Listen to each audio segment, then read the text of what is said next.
Welcome back, everybody. It is March 1st of 2020 and we are, believe it or not, on episode 15 of my What's on My Desk update series. This month is going to be a little bit shorter than other months. I don't have a lot of work there on the models. Some, not a lot. I have been focusing on getting those last 4 time-lapse done. I've got the MiG-21's done, the Vampire's done, and the F4F Wildcat is done. I'm working on the Hurricane, so hopefully this month, by the end of this month, those will be uploaded and ready for your viewing pleasure. Other than that, like I said, small update on some of the 4 kits I'm working on, and then a single product review, just one. It's been a slow month. As usual, work is busy, everything's busy, so it is what it is. On that note, let's get this camera swung around. You can see some of the progress on what I've got done, and as always, my name is Sean, and this is Sean's Aviation.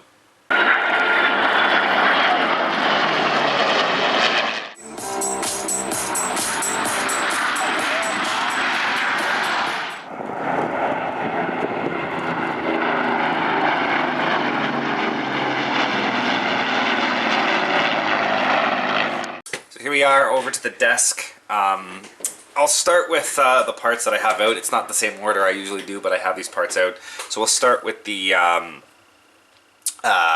T-6II, the Texan II, or the Harvard II as they're called here, the CT-156, if you want to be precise for how this is going to be built, as I will be doing it up as an RCAF bird. So a bit of progress on that. As you can see, I've got the wings here. I started to get ready to do painting on any of the white parts, so I do have the beginning of some of the landing gear bits and pieces here. So you can see here, this is one of the main gears. The other main gear, over here, the nose gear is here. Being a short run kit, I find it's a really weird kit. It looks really good. Some of the detail is kind of soft. The plastic is really weird plastic. Hey, Daddy. So yes, as I was saying, the plastic is really weird plastic. It's soft, but also brittle. Like it doesn't take much to bend the plastic, but then when you try to bend it back, it just snaps. So it's soft yet brittle at the same time, so it's a little difficult to work with. I've already had a couple of bits break off, and again, it's not easy to fix, so hopefully there's no issues putting this thing together. But as I said, it's got some pretty soft detail, so I'm trying my best to make it pop as much as I can.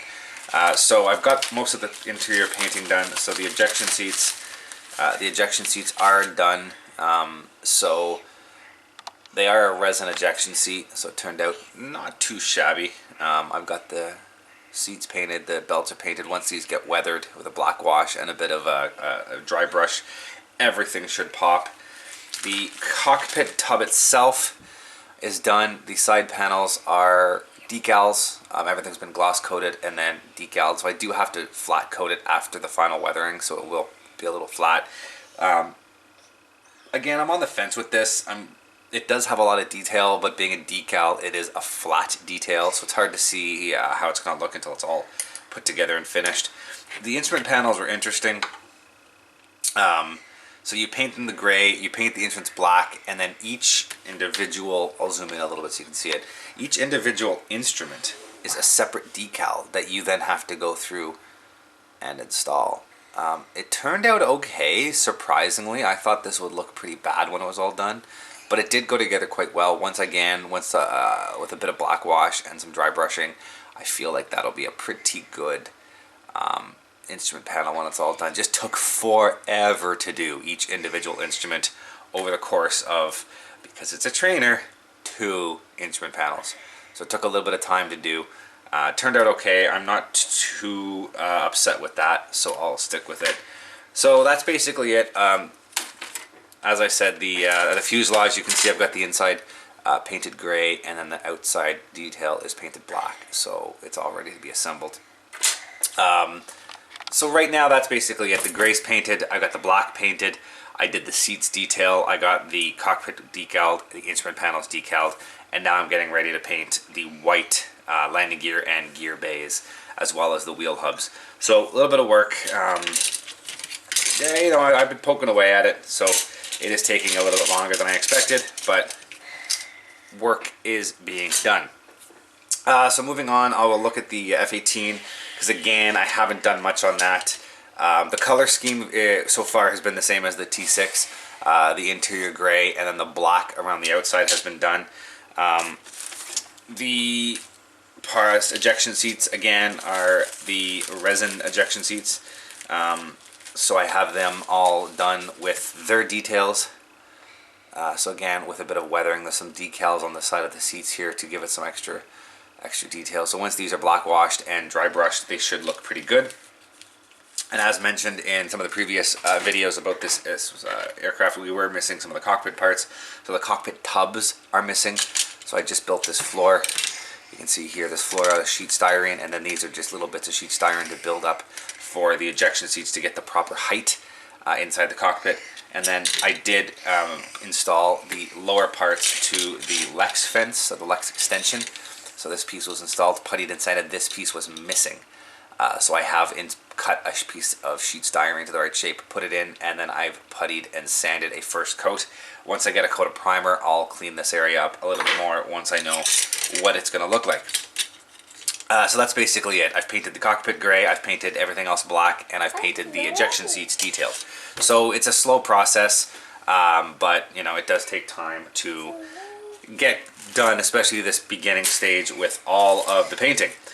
So moving on to the Stuka, basically what you see in this bag is all I've managed to get done. That's pretty much it. So there is painting. I'll dump some of these parts out so you can see. Sidewalls have been in cockpits, everything's got the base RLMO2 paint scheme on it, and then I've gone ahead and done the detail painting on the side, consoles on the side, on this side here with all the dials. The instrument panel has been detail painted with some red and yellow. Everything else is just base. Oh, and the seat, I've painted to the leather back of the seat. Everything else is just base colored, either black or steel or the interior green color, gray color. And then this is sort of a chute that catches the bullets for the casings, I guess, for the gun in the back cockpit. So everything's just got a base coat of whatever appropriate color, and then a little bit of detailing. So that's going to take a little bit more effort a little way down the line to make everything look good. Right? Basically the next step now is just, as with the other ones, black wash and highlights and get everything started to assemble. So it doesn't look like much, but I mean, I've also painted, I've airbrushed 2 different colors plus all the detail painting, so time adds up. It takes time to get this done, especially around family and work. Along with also painting all the other models, because for the most part there are no overlapping color schemes across these. Every aircraft has sort of its own independent color scheme. The Stuka, the fuselage, doesn't really need to have the inside painted because it's a cockpit tub that fits into it with sidewalls, but I went ahead and did it just to be safe. Finally, moving on to the P-47 Thunderbolt. The insides of the cockpits have the dark green, the inside of the cowling has the aluminum, and the inside of the wheel wells has a zinc chromate. So those are all the appropriate interior colors for that area. And then inside the baggie is all the other parts in their respective colors. I'm not going to dump this out. Well, no I won't. But you can see there's inside the cowling part here. I've got the landing gears are aluminum, the gear doors are zinc chromate, the tires have been painted with the aluminum hubs, the insides of the cockpit have the green done with some detailing, the insides of the wheel well bays all have the zinc chromate. The cockpit itself, the instrument panel, which is in here somewhere, has all of the detail painting done on it already. So this is effectively ready for weathering. So my next step is painting the white for the T6 and then going through and doing a coat of weathering, black wash, and then dry brush across all 4, and then starting the assembly process. So it's moving along. It doesn't look like a lot has been done, but it's just a lot of little things, a lot of base colors and detail paintings and getting everything prepped so that once I'm ready, I can just assemble. It just becomes assembly. I'm not building and painting and building and painting. Try to get all the painting out of the way first. That's what I'm working on. It's just always tough when all 4 kits are all different colors in reality. So that is the stage, or the, I'm tired, that is the status, there's the word I'm thinking of, the status of those 4 kits. The next video we'll probably see some more completion, some assemblies, some sub-assemblies, hopefully some fuselages glued together.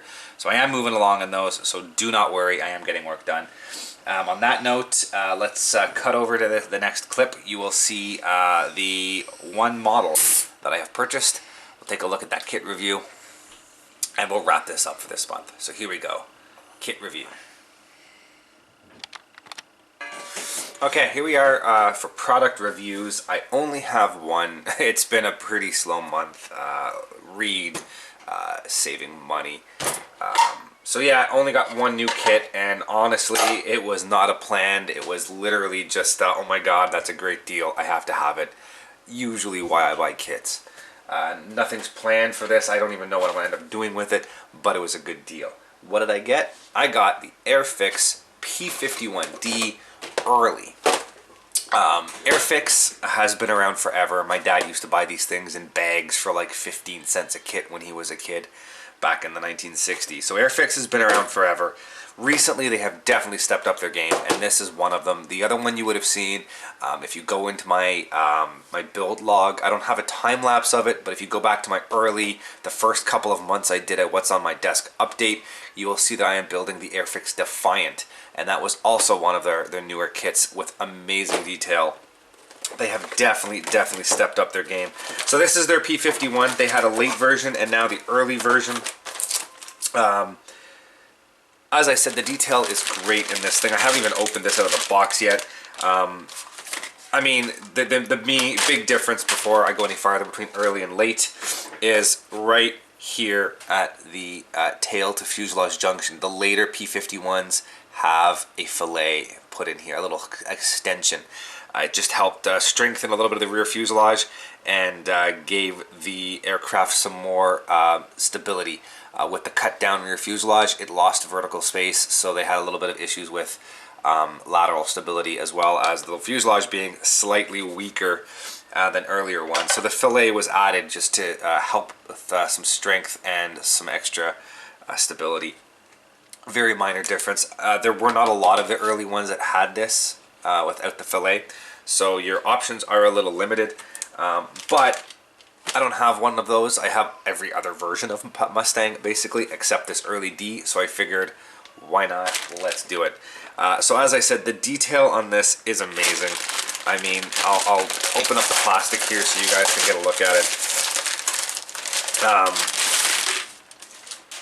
So you can see here the tail is a separate piece, and it would normally, you know, fit onto the top of the fuselage. You can see how it lines up here. It's a little hard with the overlap, but you can see how this piece clips onto the tail. So the filleted version would have just had a different insert here to help with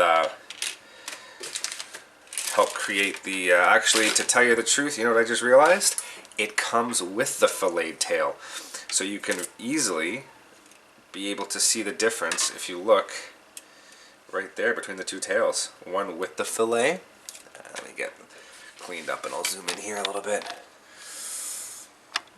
So here's the early version tail without a fin fillet, and there's the later version tail with the fin fillet.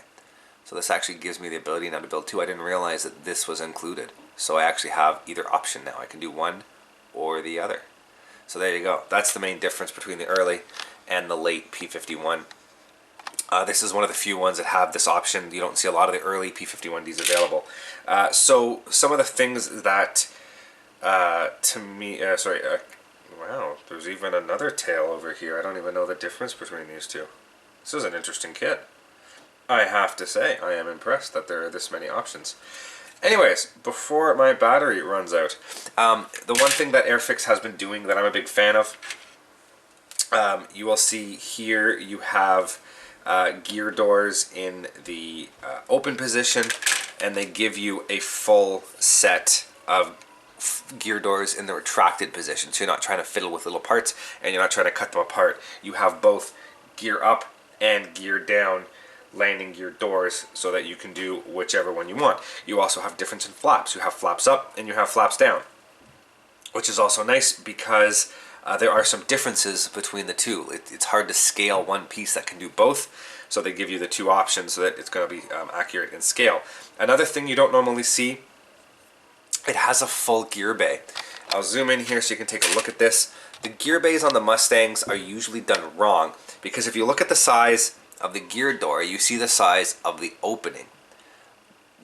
Most model companies, the inside gear bay matches the shape of these doors, but that's not how it was. The actual Mustang, it was a big square, and the wing skin actually covers part of it. So if you were to look down and inside, you would see a gap between the roof of the gear bay and the wing skin leading to the back of the rear main spire. So most kits do not include this hollow space behind the gear bay. The wall of the gear bay follows the angle of the door. So again, a little bit of a nice touch.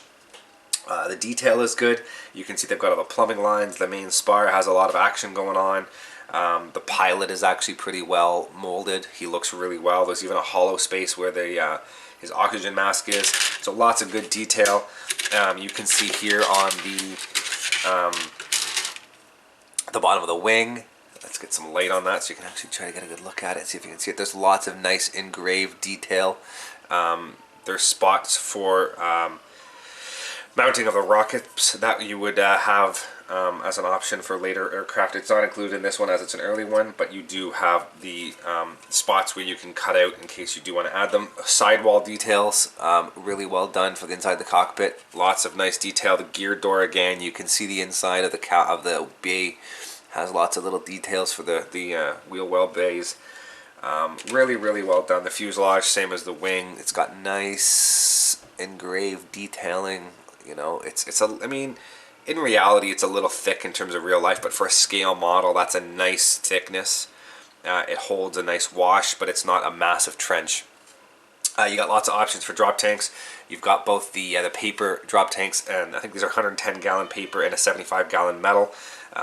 So you have lots of options there. You've got some pretty nice detail on this. I haven't actually looked through this yet. This is my first pass going through it. This sprue here holds a lot of the other details. You've got bombs included here, the 500-pound bombs. You look at the seat. Look at the detail on the seat here. The cushion with the straps and already put in. The instrument panel. Instrument panel is nothing to sneeze at. I mean, it's not bad, but it's not good. I think there's probably a decal that's going to go on that later on, make it up. They give you both options for the cowling vents, both the D and the K versions. The only difference between a D and a K is the factory it was built in. One was built in California. The D was built in California. The K was built in Texas. That's the only difference. Everything else was just bolt-on parts and could be on either airframe. So it's pretty good. The guns, really nice detailing on the, let's zoom in here a little bit more so you get a good view. Really nice detailing on the gun inserts, so you can see the barrels are sticking out exactly the way it would have been, with the inner gun being staggered and hidden inside the wing. That is accurate to how the real P-51 is built. Oxygen hoses, landing gears, tail gear, everything is very well detailed, very crisp. You have two different types of tires.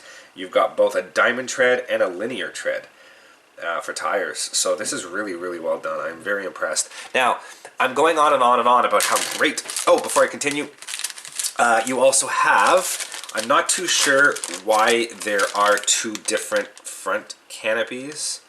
To be honest, there's two different forward canopies, and I have no idea what the difference is. One is part 01 and one is part 04. And for the life of me, I can't really tell the difference. Anyways, there's two of those, and then you actually have three different versions of rear canopy. And again, I'd have to go through some of the instructions to figure out the difference, but you do have three different rear canopies, 02, 03, and 05. So I'd have to figure out if there's, I don't think there's a Dallas hood. I think they're all standard hoods, but I think it may have just been, you know, different ones for open, ones for closed. Maybe there's some slight variations in there, but anyways, lots of extra canopies. I mean, if you screw one up, you actually can go back to a backup. So good detail. So as I'm going on here about detail, I'm going to explain to you why I bought this kit. So it was one of those, we're out at the mall, shopping center. It wasn't a mall, it was one of those, all the stores are outdoors. But anyways, complex, a shopping complex. My wife was going into a children's clothing store, and down the way there was a hobby shop. So I asked my daughter, hey, do you want to go to the airplane store with Daddy? And she said yes, so I figured why the hell not, walk down, take a quick look around. It doesn't hurt to look. I never leave a hobby shop without something in my hands. And they had a pile of these in the front door for $19.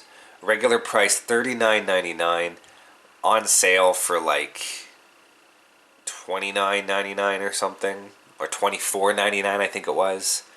And then in-store special, $10 off, whatever it was, $19.99. $19.99. I mean, you can't go wrong for $20 to buy this. Like, you can't get the old Monogram kit for much less than $20. So to get a brand new Airfix kit, I was pretty ecstatic with it. So, you know, yes, I bought it for $20. What I'm going to do with it, who the hell knows. When I'm going to build it, who the hell knows. But I have it. It's got lots of different options. It's going to be a very nicely detailed kit when I get to it. Hold on for 2 seconds. Hold that thought. Sorry about that, guys. A 4-year-old was having a meltdown. Anyways, so like I said, lots of detail, lots of good parts in this. I'm not too sure when I'm going to get to it or what my ultimate outcome will be. See, it does give you a question between whether you use 01 and 04, and again, I don't understand what the difference is between the two. But you also, it does tell you to use canopy 2. So there's 2 other canopies. Again, I'm not entirely sure what they're for, but you'd have to look at the instructions from the other versions of the kit and see what they fit into. So you have 2 markings out of the box, Lou 4 and Cripesum. Stand by. Hey, sorry about that again. As always, the 4-year-old daughter is a little upset, so I'll get this finished quick. So as I said, there's 2 different decal options. You get this one over here, 4413410, Lou the 4th, and over here you get 4413321, and it is Cripes Almighty the 3rd. So this particular aircraft was based with the 328th Fighter Squadron in August of 1944, and this one over here was from the 375th Fighter Squadron in July of 1944. So again, I'm not too sure if I'll use the kit decals or go with an aftermarket. I took a quick look at aftermarket decals, and there isn't much for the early P-51 available. Most of them are later ones, and out of all the ones that were available for the early one, the only aftermarket decal that I found that actually caught my interest was actually another version of this one, Lou 4. So I might end up doing this one. I kind of like it because you can see where the overwing the overwing invasion stripes, as well as the tail markings, were overpainted on the top. So there's 2 different colors, greens. I mean, in reality, I think they got it backwards. I would assume that the other green would be more faded than the green that's painted over the invasion stripes. But I think it's a cool touch to have the overpainted variation on the top with the invasion stripes on the bottom, and the yellow nose and the bare aluminum, and you know, just the variation that's included in this I think is pretty cool. It would make for a very interesting outlook. So I may end up doing this one. Time will tell. Call outs as usual are for Humbrol paints, which I don't like because it's very hard to, I mean, at least they give you the name. A lot of times they would just give you a number and you'd have to go and find the number from Humbrol and then convert that into another company, but at least they give you the name so you know what you're looking at. But like I said, I think I'm probably going to end up doing this one when I get to it. Who knows? Lots and lots of stencils. They give you a great decal sheet. So I mean, as you can see, there is a lot of options on this decal sheet. These over here are just the airframe specific, while these are all of the generic stencils for the airframe. So they did a really good job with doing their research to get that. They do give you decals for the invasion stripes, which I'm not a big fan of, as they don't usually fit very well. Being a newer kit, it's hard to say how good and or bad they do fit, but in reality it is not very hard to paint the invasion stripes yourself. So again, I probably will end up painting them myself when the time comes, but we'll again see how things go when I do it. So that is the extent of my new kits. So On that note, I'm pretty sure this is the end of the video, so thank you guys for watching. Stay tuned. I'm almost done my last 4 time-lapse videos, so they should be up not too long after this video goes live. So keep an eye out for those if you're interested. As always, like, subscribe, down below, leave any comments or questions, anything you have. I'll be more than happy to either personally answer you or make a video response. So please, please, please, if you're watching these videos and you have any comments and criticisms, anything, please leave a message. On that note, we'll see you guys later. Thanks for watching. Thank you for watching, guys, and as always, if you are interested in any of the content you see, you can access my website at www.seans-aviation.com. You can see all the latest pictures of aircraft and museums and the build logs of all of my current models and past models on that site. And if you're interested in any of this content, please click the subscribe button here on YouTube to follow more. Thank you very much, and see you guys next time.